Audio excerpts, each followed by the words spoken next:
5절까지 말씀입니다.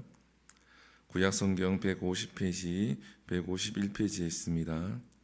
레위기 4장 22절에서 35절까지 말씀입니다. 우리 함께 읽겠습니다. 시작. 만일 족장이 그의 하나님 여호와의 계명 중 하나라도 부지 중에 범하여 허물이 있었는데 그가 범한 죄를 누가 그에게 깨우쳐 주면 그는 흠없는 순염소를 예물로 가져다가 그 순염소의 머리에 안수하고 여호와 앞 번제물을 잡는 곳에서 잡을지니 이는 속죄제라. 제사장은 그 속죄제 제물의 피를 손가락에 찍어 번제단 뿔들에 바르고 그 피는 번제단 밑에 쏟고 그 모든 기름은 화목제 제물의 기름같이 제단 위에서 불사를 지니 이같이 제사장이 그 범한 죄에 대하여 그를 위하여 속죄한즉 그가 사함을 얻으리라. 만일 평민의 한 사람이 여호와의 계명 중 하나라도 부지 중에 범하여 허물이 있었는데 그가 범한 죄를 누가 그에게 깨우쳐 주면 그는 흠없는 암염소를 끌고 와서 그 범한 죄로 말미암아 그것을 예물로 삼아 그 속죄 제물의 머리에 안수하고 그 제물을 번제물 잡는 곳에서 잡을 것이요 제사장은 손가락으로 그 피를 찍어 번제단 뿔들에 바르고 그 피 전부를 제단 밑에 쏟고 그 모든 기름을 화목 제물의 기름을 떼낸 것과 같이 떼어내 제단 위에서 불살라 여호와께 향기롭게 할지니 제사장이 그를 위하여 속죄한즉 그가 사함을 받으리라.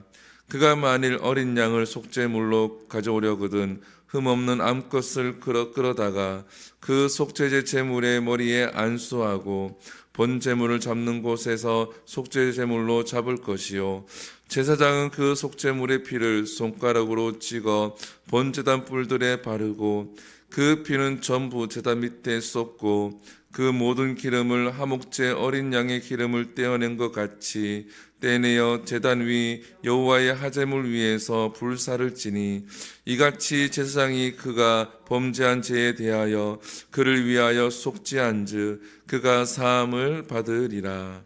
아멘. 할렐루야. 오늘 본문도 속죄제에 대해서 함께 나누도록 하겠습니다. 우리가 앞에서 제사에 대해서 계속 나누고 있었는데 번제와 소제와 이제 화목제에 대해서 나누었습니다. 근데 번제와 소제와 이 화목제는 의무제가 아닙니다. 자원제입니다. 스스로 하나님께 드리는 자원제라고 합니다. 근데 이 속죄제는 의무제입니다. 의무제. 의무라고 하는 것은 무엇입니까? 누구도 예외가 없이 다 지켜야 한다라는 거죠. 예를 들면 우리나라의 남자들은 특별한 사유가 없으면 만 20세 이상이 되어지면 군대를 가야 되는 의무가 있습니다. 대한민국의 국민이라 그러면 납세의 의무라고 해서 납세의 의무를 지켜야 합니다. 그 돈이 많고 적음을 떠나서 그 산의 형편에 따라서 국가에서 납세의 의무를 각 국민들마다 성인들에게는 지어 주게끔 되어져 있습니다. 누구나 예외 없이 지켜야 한다라는 거죠. 이것을 의무라고 합니다. 자원이라고 하는 것은 스스로 나 스스로 이야기를 하는 거죠. 나 스스로 군대를 가지 않아도 되는데 병력의 의무를 지지 않아도 되는데 자원에서 지원해서 갈 때에 자원이라고 하죠. 그와 같이 화목제와 번제와 소제는 자원제입니다. 그러나 속죄제는 의무제입니다. 하나님 앞에 회개는 해도 되고 안 해도 되는 것이 아니라 하나님을 믿는 백성이라 그러면 누구든지 꼭 해야 하는 거죠. 그래서 세례 요한이 광야에서 외치죠.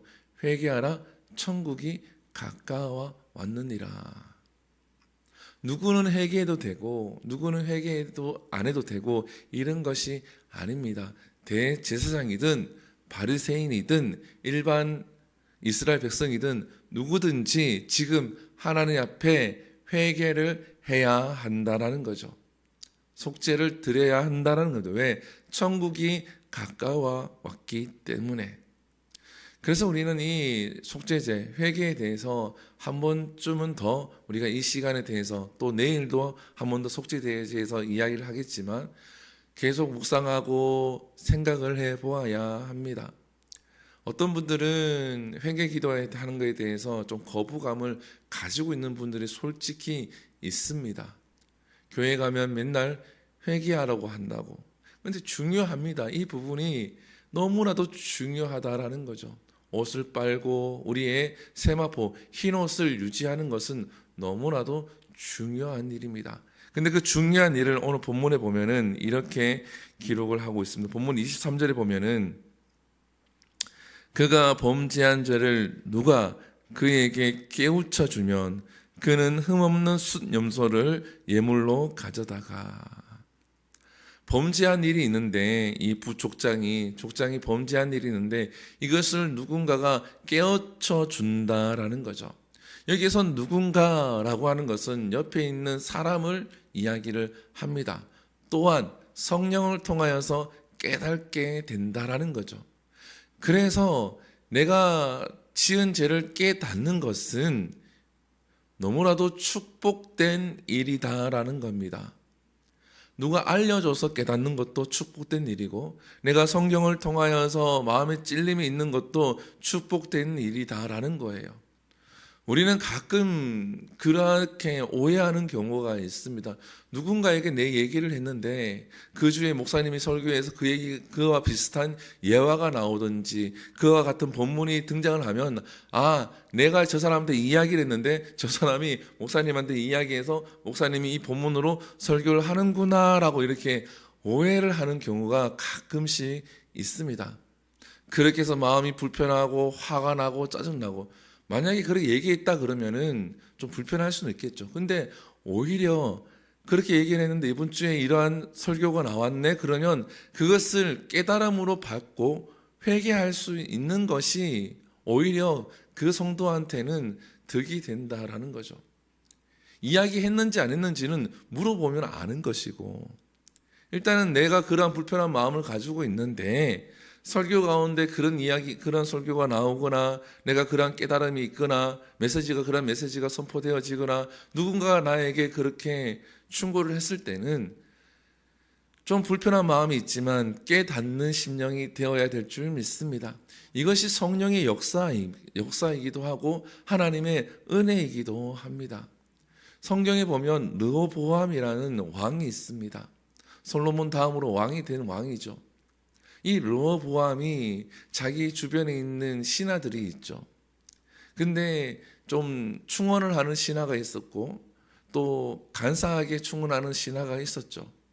근데 이 르호보암이 충언을 하는 이제 나이가 조금 있는 그 충언을 하는 그 신하의 말은 듣지 않습니다. 왜? 불편하니까 자기 마음에. 불편하니까 그 말은 듣지 아니하고 자기 마음에 합한 이야기, 자기 마음을 좀 이해해주고 자기 생각을 그런 사람의 이야기만 듣게 되어지죠.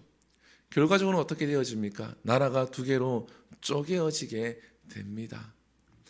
우리가 이것을 가리켜서 한 단어로 이야기하면 성경에서는 교만이라고 이야기를 합니다.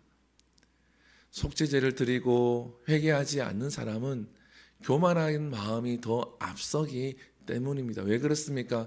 다른 사람의 이야기는 듣지 아니하려고 하고 내 생각과 내 마음이 무조건 옳다라고 생각하기 때문이에요.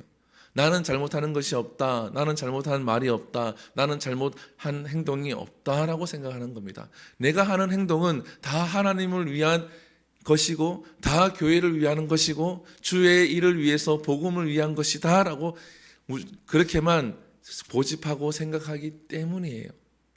그래서 우리의 마음은 온유한 마음이 되어져야 합니다. 하나님께서 모세를 가리켜서 온유한 자라고 칭한 이유는 그가 성격이 착하기 때문에 그런 것이 아니라 그도 고집이 있고 그도 그런 마음이 있지만 하나님이 하라고 했을 때에 그의 마음을 꺾고 그의 마음을 굽히고 하나님의 말씀을 듣고 갔기 때문에 하나님께서 모세를 가리켜서 지면에서 가장 온유한 자라고 하나님께서 칭하는 거예요. 왕자였기도 하고 많은 지식을 가지고 있기도 하고 많은 경험이 있는 자가 모세인데 하나님이 이렇게 하라 그러면 이해되지 않지만 그는 했다라는 겁니다. 이게 하나님 앞에서 겸손한 자이고 회개하는 자의 마음인 줄 믿습니다.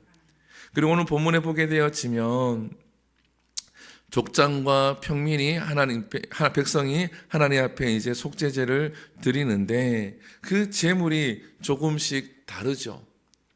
앞에서 드렸던 제물과 오늘 이 족장과 평민이 드리는 제물의 제물이 다르다라는 겁니다.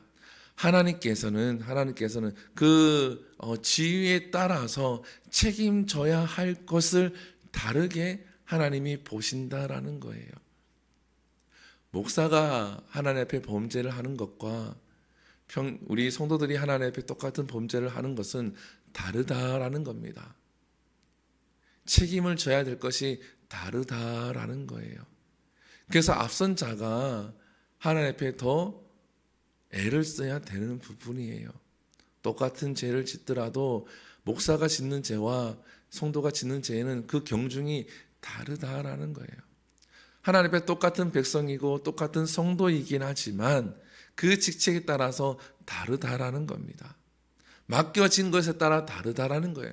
부자와 가난한 자가 있는데 물질로 범죄할 때에 하나님께서는 다르게 보신다라는 거예요. 그 재물이 다르기 때문에 우리는 기억해야 합니다. 내가 맡은 것이 많이 있다. 내가 건강하다. 건강한데 이 건강한 것을 통하여서 범죄를 지르면 연약한 자와 건강하지 않는 자에 비해서 내가 하나님 앞에 책임져야 될 것이 많다라는 거예요. 예를 들면 내가 재물이 좀 많이 있는데 이 많은 재물을 통하여서 하나님 앞에 범죄를 하게 되어지면 그렇지 않는 자보다 하나님 앞에 회개해야 될 것과 책임져야 될 것이 많다라는 겁니다. 정치인인데 어쩔 수 없이 하나님 앞에 죄를 지어야 된다? 그런 거 없다라는 거죠. 정치인인데 하나님 앞에 죄를 지었다 그러면 그 경중이 다르다라는 겁니다. 대통령도 마찬가지고 목사도 마찬가지고 권사도 마찬가지고 장로도 마찬가지입니다. 교회에서 맡은 직분이 있는데 죄를 지었다 그러면 하나님 앞에 반드시 회개를 해야 되는 거예요. 그냥 지나가서는 안 된다라는 겁니다. 속죄제는 의무입니다. 자원제가 아니라 반드시 하나님 앞에 엎드려 회개를 해야 되는 것이고 용서를 구하고 긍휼을 입어야 한다라는 거예요.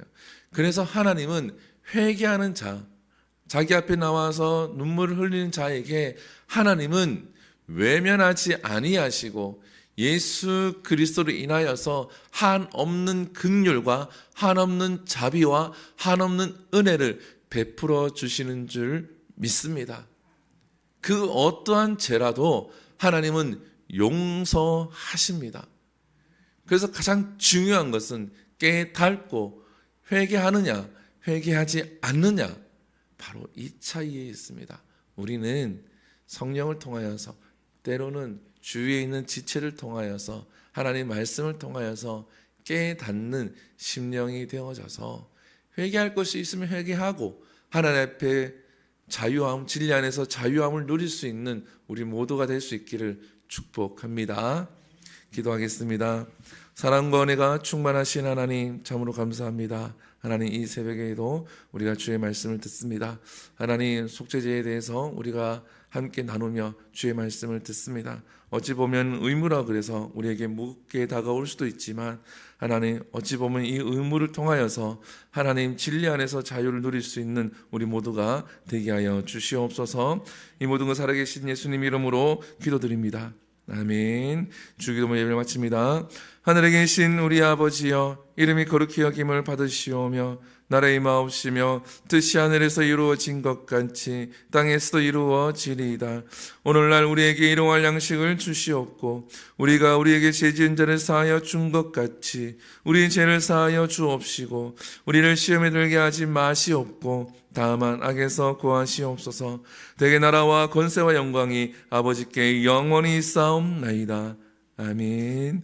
우리 이 시간 함께 기도합니다. 이 시간 기도할 때에 우리 말씀을 기억하시면서 깨닫고 우리가 회개할 수 있는 심령이 될 수 있도록 함께 기도하시고, 또한 우리 교회를 위해서 기도합니다.